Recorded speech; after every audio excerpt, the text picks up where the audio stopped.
So dito nga po mga kalingap mga ka-EDSI, sponsor ng EDSI, dismayado dahil sa. So ano nga ba ito, no? Yan po yung ating pag-uusapan po mamaya mga kalingap mga ka-EDSI. Pero bago po natin ipagpatuloy ang video ito sa mga bago pa lang po sa ating munting channel, huwag po natin kalimutang suportahan ang ama ng Kalingap Kuya Val Santos Matubang at Kalingap Rob. At paunawa, panoorin po muna ang full video bago mag-comment para malaman ang nilalaman nito. So dito nga po mga kalingap mga ka-EDSI, pag-uusapan lang po natin yung patungkol nga po sa ating naging thumbnail na sponsor ng EDSI, dismayado dahil sa. So yun na nga po mga kalingap. Siyempre kahit sino naman po ay talagang madidismaya dahil nga po sa sinabi po ni Kuya David dito nga po sa Tambalang EDSI. 'Di ba? Sabi nga po niya dito, yan ang masakit na katotohanan, 'di ba? Yun bang mismong kasamahan mo sa isang team, siya pala ang magiging dahilan ng pagkasira o ng samahan ng loob o kaya ng pagkakahiwa-hiwalay ng bilang isang kapamilya, 'di ba? EDSI pa rin tayo, tuloy lang ang saya. So tama naman po dito si ma'am nga po na kumbaga tuloy pa rin po ang saya kahit na marami po yung mga basher at nagsasawa na dito sa Tambalang EDSI. Ang mahalaga, marami pa rin na sumusuporta at marami pa rin po tayong hindi nagsasawa nga po dito sa Tambalang ito. 'Di ba? Sabi nga po, 'di ba? Kung ayaw mo sa EDSI, sana wag ka na lang magsalita ng hindi maganda, Lalo na at isa ka po sa K-boys nga po, 'di ba? At syempre ang masakit pa diyan mga kalingap, kumbaga hindi inaasahan ni Kalingap Edo din na maririnig yung ganitong salita sa kasama po niya, 'di ba? Pero yun nga po mga kalingap mga ka-EDSI. Ang problema lang po diyan yung sinasabi nga po nila na hindi daw po EDSI yung kanyang sinabi, kumbaga LC. 'Di ba? Parang naging bingi tuloy tayo.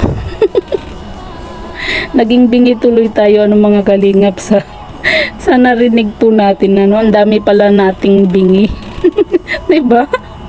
Nakakatawa lang kasi halos ng mga nakapanood po nung video na kumbaga naging bingi patuloy kumbaga syempre 'di ba, iniba na lang po nila yung usapan nga po. Kumbaga real talk lang naman po tayo dito doon sa unang video, yung kumbaga sa una na halos nagkasabay ng salita itong si Kalingap Lolo at Kuya David, doon po maririnig yung talagang sawa sa EDSI. Pero nung siguro na po nila na may mga nagko-comment na nakarinig ng ganon, kumbaga parang hindi ba na po nila yung usapan na sinasabi po nila na LC na naman, 'di ba?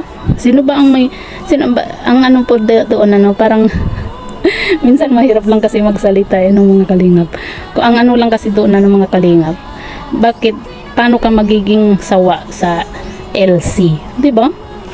Kumbaga ang hirap naman po at ang paniwalaan na sawa ka na sa LC na wala ka namang LC, 'di ba? Grabe mga kalingap. Kaya naman talagang syempre dismayado yung mga sponsor nga po ng EDSI dito nga po sa kumbaga dito nga po sa issue na ito na kasi syempre hindi po natin aakalain na kumbaga kay Kalingap David pa natin marinig yung ganitong salita.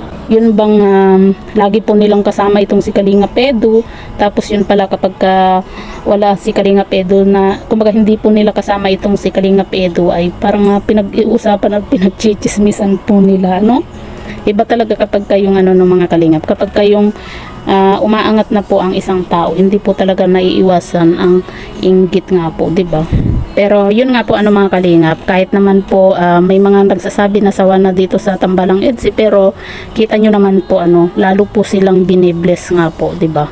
Kahit nga po nung lagi pong nakakaano ng basher itong si Viancy nga po nakita po natin kung gaano mas blines itong si Viancy na mas lagi po siyang nakakatanggap ng mga blessing Kaya masaya pa rin po tayo mga kalingap kasi kumbaga marami pa rin po ang sumusuporta sa Tambalang EDSI at marami pa rin po ang hindi nagsasawa at syempre isa na rin po tayo na hindi po nagsasawa nga po sa Tambalang ito kahit nga po panoorin pa ng paulit-ulit yung mga video nila, 'di ba, yung mga lumang video nakakatuwa at nakakakilig pa rin na ulit-uliting panoorin, 'di ba?